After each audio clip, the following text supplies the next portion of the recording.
जनभावना times में आपका स्वागत है। आपके साथ मैं हूं अंकिता और मैं हूं गार्गी। आइए देखते हैं देश दुनिया की टॉप 25 खबरें। देश को आज नया उपराष्ट्रपति मिल जाएगा। उपराष्ट्रपति चुनाव संसद भवन में वोटिंग शुरू हो चुकी है, जो शाम 5 बजे तक चलेगी। इसके तुरंत बाद वोटों की गिनती की जाएगी। देर शाम तक देश के नए उपराष्ट्रपति के नाम की घोषणा कर दी जाएगी।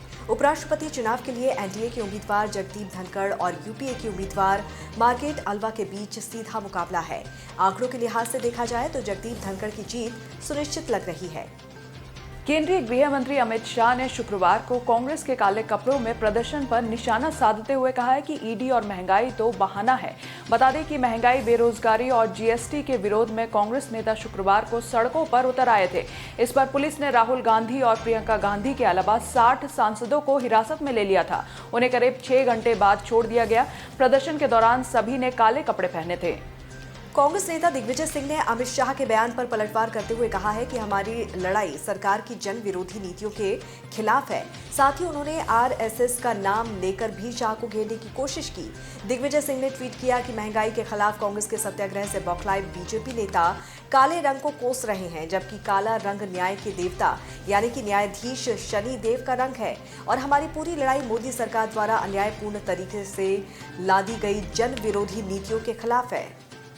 महाराष्ट्र में शिंदे सरकार का 5 अगस्त को होने वाला कैबिनेट विस्तार टल गया है। महाराष्ट्र मंत्रिमंडल का विस्तार लटकने से अब मंत्री और राज्य मंत्रियों के अधिकार सचिवों को सौंप दिए गए हैं। गृह, राजस्व और शहरी विकास मंत्रालय में कई अपीलें पिछले महीने भर से लंबित हैं। वहीं नई सरकार बने 36 दिनों से ज्यादा का वक्त हो गया है, लेकिन अभी तक मंत्रिमंडल नहीं बन पाया है। मंत्रिमंडल नहीं बनने से अब इसका असर विभागों पर पड़ रहा है। इसीलिए मंत्रियों के सभी अधिकार सचिवों को देने का फैसला सरकार ने किया है। प्रवर्तन निदेशालय शनिवार को शिवसेना सांसद संजय राउत की पत्नी वर्षा राउत से पात्रा चौल घोटाले मामले में पूछताछ कर रही है। ईडी से जुड़े सूत्रों ने बताया कि संजय राउत और वर्षा राउत को आमने सामने बैठाकर पूछताछ होगी। ईडी की जांच में सामने आया है कि पात्रा चौल के रीडेवलपमेंट प्रोजेक्ट के दौरान संजय राउत की पत्नी की कंपनी अवनी इंफ्रास्ट्रक्चर ने 2010-2011 में अलीबाग के कीहिम बीच पर 8 कॉन्ट्रैक्ट के तहत 10 लैंड पार्सल खरीदे। ये कॉन्ट्रैक्ट स्वप्ना पाटकर और वर्षा राउत के नाम किए गए थे। जेडीयू ने पूर्व राष्ट्रीय अध्यक्ष आरसीपी सिंह की मुश्किलें बढ़ा दी हैं। पार्टी की ओर से उनको शो कॉज नोटिस भेजा गया है। ये नोटिस नालंदा जिले के जेडीयू प्रखंड अध्यक्ष के आरोप पर भेजा गया है। आरसीपी सिंह पर जेडीयू में रहते अकूत संपत्ति जुटाने का आरोप है। साल 2013 से 22 तक प्रॉपर्टी अर्जित करने का आरोप है। इसमें नालंदा जिले के 2 प्रखंडों में खरीदी गई 40 बीघा जमीन भी शामिल है। जेडीयू ने यहां तक आरोप लगाया है कि आरसीपी सिंह ने अपनी पत्नी के नाम में हेरफेर कर जमीन खरीदी है। यूपी में शुक्रवार देर रात 12 आईएएस अफसरों के तबादले किए गए। आईएएस विवेक को विशेष सचिव गृह तथा कारागार प्रशासन एवं सुधार विभाग के पद पर तैनाती दी गई है। सुरेंद्र प्रसाद सिंह को अपर श्रमायुक्त कानपुर नगर बनाया गया है। वहीं आशुतोष निरंजन को विशेष सचिव नियोजन विभाग के पद पर तैनात किया गया है। राकेश कुमार मिश्रा को विशेष सचिव आवास एवं शहरी नियोजन विभाग बनाया गया है। वैभव श्रीवास्तव को विशेष सचिव गृह तथा कारागार प्रशासन एवं सुधार विभाग को, रामनारायण सिंह यादव को विशेष सचिव कृषि उत्पादन आयुक्त शाखा बनाया गया है। अमृत त्रिपाठी को नियोजन विभाग में विशेष सचिव के पद पर तैनात किया गया है। सुप्रीम कोर्ट ने कई सालों से जेलों में बंद विचाराधीन कैदियों की रिहाई को लेकर चिंता व्यक्त की है। सुप्रीम कोर्ट ने कहा है कि देश आजादी का 75वां अमृत महोत्सव मना रहा है। इस अवसर पर इन कैदियों को रिहा करना ही जश्न मनाने का सही तरीका होगा। सर्वोच्च अदालत ने केंद्र सरकार को कोई ऐसी योजना बनाने की सलाह दी है जिससे कि जेलों में बंद विचाराधीन और छोटे अपराधियों की जल्दी रिहाई हो सके। एनआईए ने अमरावती हत्याकांड में गिरफ्तार 2 आरोपियों को शुक्रवार को स्पेशल कोर्ट में पेश किया। एनआईए ने कोर्ट में दोनों को हिरासत में लेने की मांग करते हुए कहा कि उमेश की हत्या का जश्न मनाने के लिए बिरयानी पार्टी रखी गई थी, जहां से बुधवार को आरोपी मौलवी मुशफीक अहमद और अब्दुल अरबाज को पकड़ा गया। दोनों पक्षों की दलीलें सुनने के बाद स्पेशल जस्टिस AK लाहोटी ने आरोपियों को 12 अगस्त तक एनआईए की हिरासत में भेज दिया है। नोएडा के सेक्टर 93 ओमिक्स ग्रैंड सोसाइटी में महिला के साथ बदसलूकी करते हुए एक वीडियो वायरल हो रहा है।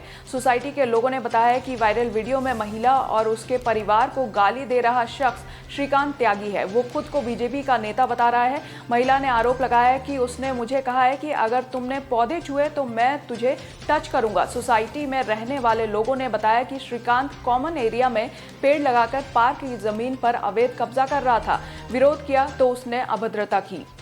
जम्मू कश्मीर के उधमपुर जिले में एक बड़ा सड़क हादसा हुआ है। उधमपुर जिले के मसूरा के पास एक मिनी बस सड़क से फिसलकर गहरी खाई में जा गिरी।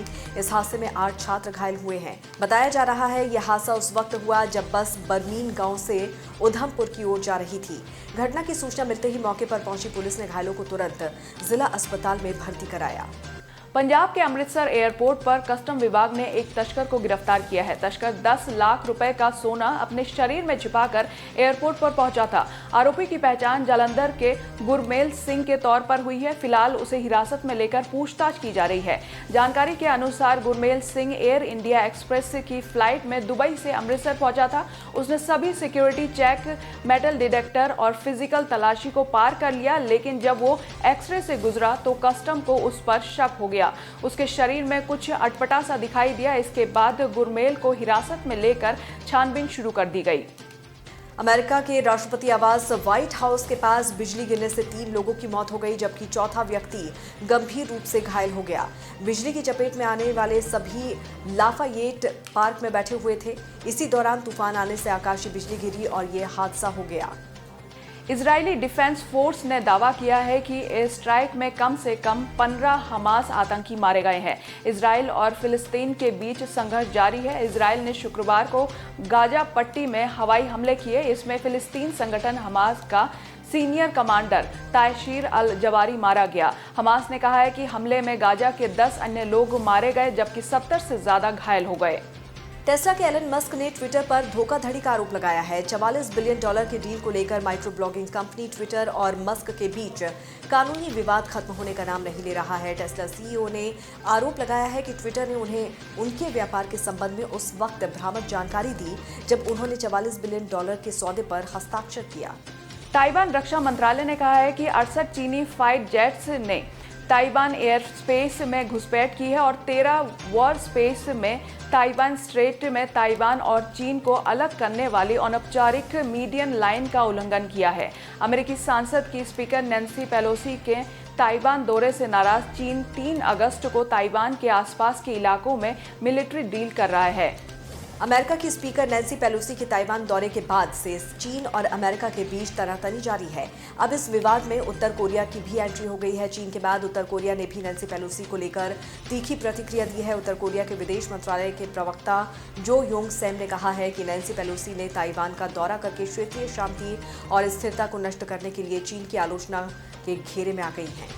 भारत और वेस्टइंडीज के बीच चौथा T20 मैच शनिवार को फ्लोरिडा के central Broward park and Broward county stadium में खेला जाएगा। एक तरफ भारतीय टीम इस मैच को जीतकर सीरीज अपने नाम करना चाहेगी, तो दूसरी ओर सीरीज बराबर करने के लिए वेस्टइंडीज पूरा जोर लगाने की कोशिश करेगी।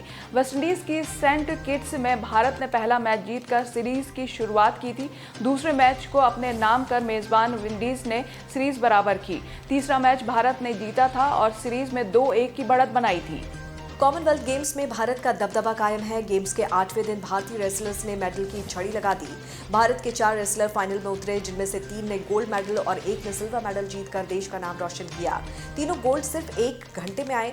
अब भारत के खाते में कुल 9 स्वर्ण पदक आ चुके हैं। दीपक पुनिया ने पाकिस्तानी पहलवान को हराकर गोल्ड जीता। बाकी 2 गोल्ड बजरंग पुनिया और साक्षी मलिक ने जीते।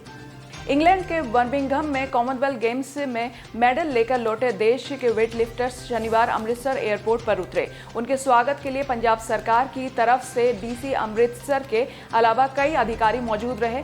सभी ने उन्हें तिलक लगाकर तालियों और फूलों की माला पहनाकर उनका जोरदार स्वागत किया।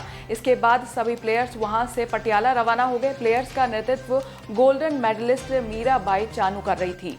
आज अभिषेक कपूर अपना 51वां जन्मदिन मना रहे हैं। अभिषेक कपूर काय पोचे और रॉक ऑन जैसी फिल्में डायरेक्ट करने के लिए जाने जाते हैं। उन्होंने एक्टिंग में भी हाथ आजमाया था। ये उम्मीद के मुताबिक परिणाम नहीं मिलने पर निर्देशन की ओर बढ़ गए थे। रॉकी और रानी की प्रेम कहानी की टीम ने हाल ही में फिल्म की शूटिंग पूरी कर ली। करण जौहर के निर्देशन में बनी इस फिल्म में गली बॉय के बाद रणवीर सिंह और आलिया भट्ट एक बार फिर से स्क्रीन शेयर करते नजर आएंगे। फ्रेंडशिप डे के मौके पर दिवंगत सिंगर केके के बच्चों कुणाल कृष्णा और तमारा कृष्णा ने शान, बेनी दयाल, पापोन और ध्वनि भानुशाली के साथ मिलकर यारो दोस्ती गाने को रिक्रिएट किया है। इस गाने को ट्रिब्यूट वर्जन नाम दिया गया है। राष्ट्रीय प्रोडक्शन में बनी फिल्म हम आपके हैं कौन के 28 साल पूरे हो गए हैं। इस फिल्म में सलमान खान और माधुरी दीक्षित की जोड़ी ने ऐसा कमाल किया था कि देश ही नहीं, उन्होंने दुनिया भर के दर्शकों को अपना दीवाना बना लिया था। मोस्ट अवेटेड फिल्म लाइगर इन दिनों चर्चाओं में है। इसमें विजय देवरकोंडा और अनन्या पांडे साथ नजर आएंगे। इसके ट्रेलर को तो लोग पहले ही बहुत सारा प्यार दे चुके हैं और आज इसका लेटेस्ट रोमांटिक गाना आफत भी रिलीज हो चुका है, जिस पर फैंस काफी प्यार लुटा रहे हैं। टॉप 25 में फिलहाल इतना ही। देश और दुनिया की बाकी खबरों के लिए आप हमारे वेबसाइट www.thejbt.com को लॉगिन कर सकते हैं। नमस्कार।